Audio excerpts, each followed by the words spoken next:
Pada kesempatan kali ini saya akan mempresentasikan sebuah tugas dari perkuliahan studi Islam Pasca Sarjana IAIN Purwokerto. Ini merupakan tugas dari mata kuliah Metodologi Penelitian Sosial dan Agama, yang kali ini saya akan mengangkat tajuk rancangan riset disertasi saya, yaitu tentang revitalisasi lembaga keuangan mikro syariah berbasis pondok pesantren. Nah, pondok pesantren Indonesia dalam perspektif hukum, pengelolaannya itu dapat dibagi ke dalam 3 segmen atau klaster. Yang pertama, pondok pesantren yang dikelola secara pribadi oleh perorangan, yang biasanya mereka tidak terdaftar dan hanya majelis tapi mengikrarkan diri sebagai pesantren, yang artinya memenuhi syarat-syarat pesantren. Ada kiai, ada tempat peribadahan atau masjid, dan ada santri yang mukim di situ. Nah, yang selanjutnya ada pondok pesantren yang berbasis yayasan. Ini yang paling umum, yang ini kemudian berbadan hukum, yang nantinya akan menjadi objek penelitian yang secara khusus akan saya dalami. Ketiga adalah pondok pesantren atau istilah yang lebih populer adalah ma'had. Ini berdiri di bawah sebuah lembaga tertentu secara otonom. Misalnya ma'had atau jam'iyah yang ada di lembaga-lembaga tertentu atau kampus-kampus tertentu. Nah, dari 3 klaster ini, masing-masing karakteristik ini memiliki kekuatan dan strategi sendiri di dalam pengelolaan kemandirian dan pemberdayaan pesantren. Khususnya bagaimana mereka memberdayakan santrinya dan masyarakat yang ada di sekeliling pesantren. Dalam hal ini, mereka dalam rangka menjalankan tridharma pondok pesantren, berbeda dengan Hasbullah yang terkait dengan iman dan takwa, kemudian pendidikan, dan yang ketiga itu adalah amal soleh. Saya ingin mengerucutkan bahwa tridharma pondok pesantren itu adalah pendidikan, pengabdian, dan pemberdayaan. 3 hal ini merupakan esensi dari misi pondok pesantren di Indonesia. Nah, ragam klasifikasi pengelolaan selanjutnya akan mempengaruhi pola kemandirian pemberdayaannya, khususnya dalam hal keuangan. Nah, bukan hanya bagi santri tetapi juga bagi masyarakat yang ada di sekitarnya.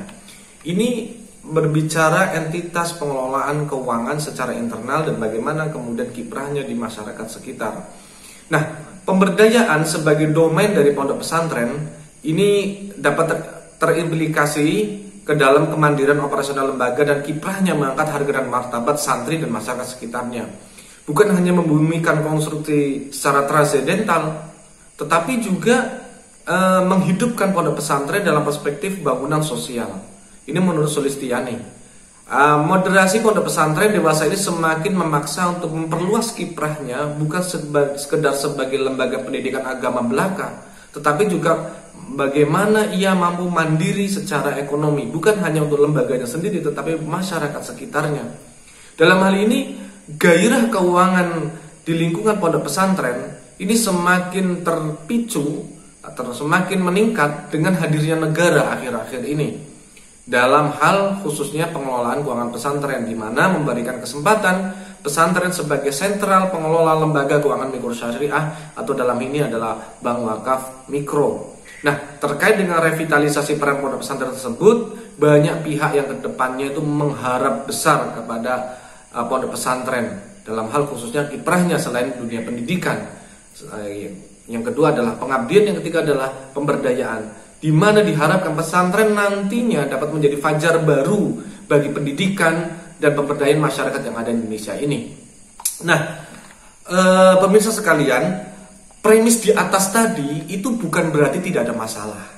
Ya, pertama, proses problem penguasaan teknologi oleh kalangan pesantren terhadap keuangan, ketidaktanggapan atau keterlambatan pesantren di dalam menerima perkembangan teknologi keuangan dewasa ini membuat mereka gagap dan memiliki masalah psikologi sendiri. Selain masalah yang kedua adalah masalah penguasaan manajemen keuangan. Ini sebenarnya merupakan masalah yang sangat sensitif di setiap pesantren. Tetapi mau tidak mau, ketika hal ini akan diangkat, maka hal-hal yang sifatnya sensitif ini pun akan terungkap. ini mengingat harapan-harapan masyarakat terhadap artikulasi pesantren dan lain sebagainya, maka sudah selayaknya para akademisi untuk mengangkat hal ini dan memberikan tawaran paradigma baru bagi pesantren yang ada di Indonesia. Mudah-mudahan ada manfaatnya. Silahkan berkomentar di bawah ini, dan saya tunggu kritik, saran, masukan dari teman-teman sekalian. Assalamualaikum warahmatullahi wabarakatuh.